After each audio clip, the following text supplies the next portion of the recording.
Assalamualaikum dear students. Today our topic of discussion is turning effect on a current carrying coil in a magnetic field. Students, आज के lecture में हम देखेंगे कि current carrying coil के ऊपर कितनी फोर्स लगती है, मिनिमम फोर्स कब होती है, मैक्सिमम फोर्स कब होती है और एंड पे हम टर्निंग इफेक्ट जो है उसको डिटेल के साथ स्टडी करेंगे। इसकी वीडियो आप तक एंड तक देखनी है। आगे बढ़ने से पहले अगर चैनल पे आप नए हैं तो चैनल को लाइक, सब्सक्राइब और शेयर कर दें। Now, turning effect. As you know that turning effect produced in a body is known as torque. किसी भी बॉडी में जो टर्निंग इफेक्ट होता है उसको हम क्या कहते हैं? Torque.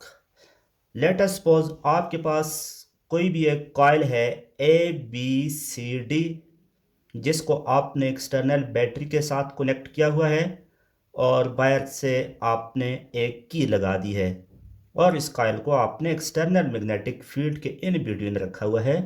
As you know from the previous lecture, जब किसी इसकी को मैं ऑन करता हूं, अब करंट इस कॉइल में से फ्लो करेगा। आपको पता है किसी कॉइल में से करंट फ्लो करे, पिछले लेक्चर में आपने पढ़ा था, उसके आसपास मैग्नेटिक फील्ड डेवलप हो जाती है। अब एक एक्सटर्नल मैग्नेटिक फील्ड भी है। ये दोनों फील्ड आपस में इंटरेक्ट करती हैं तो उस कॉइल के ऊपर फोर्स लगती है और उस फोर्स का मैग्नीट्यूड, इसके लिए आप पिछला लेक्चर देख सकते हैं, वो होता है BIL sine of theta. Now, अगर मैं ए बी साइड को मैं कह दूं दिस इज साइड 1, BC को अगर मैं नाम दे दूं this is side 2, CD is side 3 and DA is side 4। अब फोर्स इसके ऊपर मिनिमम कब होगी और मैक्सिमम कब होगी, मैं आपको अभी बताता हूं ये कैसे मिनिमम मैक्सिमम होगी। साइड 1 और 3 के ऊपर फोर्स मिनिमम होगी। First point, when conductor is placed parallel to field. जब आप कंडक्टर को फील्ड के पैरेलल रखेंगे तो साइड 1 और 3 दोनों के ऊपर फोर्स मिनिमम होगी, मीन जीरो फोर्स होगी। कैसे? F1 और F3 पे इक्वल फोर्स है और वो इक्वल है BIB। स्मॉल b को हमने रिप्लेस किया है किससे? L की जगह पे हमने स्मॉल b लिखा है क्योंकि इस साइड पे length of side 1 and 3 is B। CD और AB साइड 1 और 3 दोनों की लेंथ क्या है? स्मॉल b, इसलिए हमने L को रिप्लेस कर लिया है स्मॉल b से। अब ये फोर्स मिनिमम क्यों है? दोनों पैरेलल हैं आपके पास, कंडक्टर की लेंथ और मैग्नेटिक फील्ड, तो फिर एंगल थीटा इक्वल होगा 0 डिग्री के। तो फिर हम लिख सकते हैं F1 और F2 इक्वल टू साइन 0 डिग्री। साइन 0 किसके इक्वल होता है? 0। 0 से ये तमाम टर्म मल्टीप्लाई हो गई तो आपके पास F1 और सॉरी F3 साइड पे लगने वाली फोर्स क्या होगी? 0। नाउ, कौन सी साइड बच गई? Side AD, side BC, mean side 2 और साइड 4 मैक्सिमम फोर्स लगती हैं। क्यों? When conductor is place perpendicular to field. यहाँ पे कंडक्टर परपेंडिकुलर है। यहाँ पे आपके पास देखें, जो फोर्स लग रही होती है किसी भी कंडक्टर के ऊपर, उसका मैग्नीट्यूड BIL साइन थीटा होता है।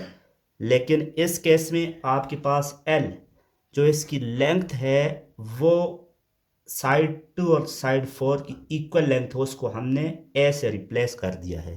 तो हमने L की जगह पे क्या लगा दिया? आपने A लगा दिया, तो ये आ जाएगा BIL साइन थीटा। जब दोनों एक दूसरे के परपेंडिकुलर हैं तो एंगल थीटा इक्वल होगा 90 डिग्री के।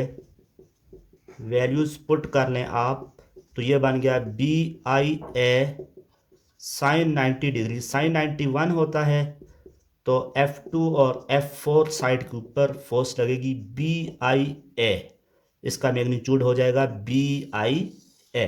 This is the maximum force. Now, calculate तो हमने करना है टर्निंग इफेक्ट। ये तो फोर्स लग रही है, टार्क कितनी लग रही है? टार्क का फार्मूला होता है R cross F, but you know that F की वैल्यू आपके पास क्या होती है? BIL। ये यहां से आप लोग पहले से कर चुके हैं। This is your equation 2। Value put करते हैं 2 को 1 में। 1 implies that tau equal to R into B I L, B I L. But R जो है यहाँ पे couple arm, this C D length is known as couple arm, क्योंकि turning effect जिस किसी भी बॉडी में प्रोड्यूस हो, यहाँ पे equal but oppositely directed forces हैं, equal but oppositely directed forces हैं। ऐसी फोर्सेस जो equal in magnitude opposite in direction हो उसको कपल कहते हैं। और ये बीच में जो दो फोर्सेस के दरमियान डिस्टेंस होता है उसे कपल आर्म कहते हैं। यहाँ पे ये इसकी वेड्थ के इक्वल है, तो मैं आर की जगह पे लिखूंगा बी, और ये जो इसकी लेंथ है बी सी लेंथ, एल की जगह पे मैं लिखूंगा ए। तो फिर ये इक्वेशन थर्ड जो है वो क्या बन जाएगी, टा इक्वल टू आर की जगह पे हम लिख लेते हैं बी, एल की जगह पे क्या लिखते हैं ए। तो हम इसको लिख सकते हैं B I into A B एक साथ लिखा, but A B length into width, this is equal to area. तो इक्वेशन 4 आपके पास बन जाएगी टा is equal to B I A, या इसको लिख सकते हैं आई ए पी। ये इस बॉडी के ऊपर लगने वाला टार्क है। अगर इस कॉइल की नंबर ऑफ टर्न्स एन हो, यहाँ पे सिर्फ एक कॉइल है, कॉइल की तादाद बढ़ा दें तो फिर ये इक्वेशन बन जाएगी tau equal to N I A B. इसको आप सिंपली याद कर सकते हैं नायाब। नाउ इस कॉइल के ऊपर लगने वाली फोर्स की डायरेक्शन फाइंड करने के लिए हम यूज़ करते हैं फ्लेमिंग लेफ्ट हैंड रूल और राइट हैंड रूल। अब मैं यहाँ पे देखें, मैं आपको कह रहा हूँ कि यहाँ पे इस केस में जो फोर्स लग रही है मैं क्रॉस से इंडिकेट कर रहा हूँ। प्रीवियस लेक्चर में आपने देखा था क्रॉस इंडिकेट इनवर्ड, फोर्स अंदर की जानिब लग रही है। इस एंड पे जो फोर्स लगेगी मैं उसको डॉट से रिप्रेजेंट करूँगा। इसको मैं ऐसे लिखता हूँ, इट इज़ आउटवर्ड। देखें जी कैसे लगती है, करंट फ्लो कर रहा है in upward direction. Fleming left hand rule कहते हैं आपने अपनी मिडल फिंगर को in the direction of current रखना है। आप डायरेक्शन ऑफ करंट देखें, मिडल फिंगर को मैंने कैसे रखना है, in the direction of current. Current upward flow कर रहा है, ठीक है, ये मैंने मिडल फिंगर ऊपर की जानिब। मैग्नेटिक फील्ड की डायरेक्शन ये है from north toward south.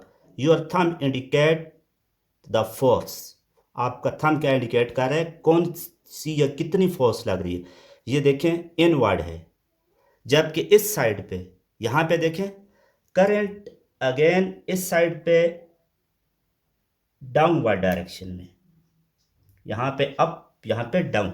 Current की डायरेक्शन आप क्या हो गई, डाउन। मिडिल फिंगर को करंट की डायरेक्शन में आपने प्लेस किया और इंडेक्स फिंगर या फॉर फिंगर को आपने in the direction of magnetic field place किया। Your thumb indicate the direction of force. अब फोर्स अपवर्ड है तो अब इस फोर्स को हम ऐसे इंडिकेट कर रहे हैं। अब ये ऐसे रोटेट करेगा, it will rotate like this one. This rotation is known as clockwise. तो इस पे में रोटेशन जो पैदा होगी वो होगी क्लॉकवाइज। अब एक अनदर व्यू, इस व्यू से भी आप देख सकते हैं। इसके ऊपर मैं right hand palm rule use करता हूँ। उसके मुताबिक देखें इस एंड पे करंट N2 है, क्रॉस N2 है, फोर्स की डायरेक्शन फाइंड करनी है। तो राइट हैंड रूल के मुताबिक आपने क्या करना होता है, आपने थंब को in the direction of current place करना है। देखें ये नीचे की जानिब है। Your fingers indicate direction of magnetic field. Magnetic field इस डायरेक्शन में है जिधर मेरी फिंगर्स हैं। Now the force is downward. Your palm indicate direction of force. जिधर थप्पड़ बन रहा है, अगर पिछला लेक्चर आपको याद हो तो ये फोर्स इस एंड पे डाउनवर्ड है। इस एंड पे देखें तो करंट किधर फ्लो कर रहा है, आउट। मुझे थंब बाहर की जानिब करना है, आउटवर्ड। मैग्नेटिक फील्ड की तो वही डायरेक्शन है, fingers indicate direction of magnetic field. अब थप्पड़ किधर बन रहा है, ऊपर की जानिब। This palm indicate direction of force. तो ये फोर्स की डायरेक्शन को शो कर रहा है। Again it will rotate in this direction, it means this rotation is clockwise. आप इसकी बार बार प्रैक्टिस करेंगे तो बार बार आपको ये डायग्राम डालने की ज़रूरत नहीं पड़ेगी, खुद प्रैक्टिस करें, खुद समझ आएगी। I hope you have learn the concept. कोई क्वेश्चन हो कमेंट सेक्शन में आप पूछ सकते हैं। That's all about today. अल्लाह हाफिज़।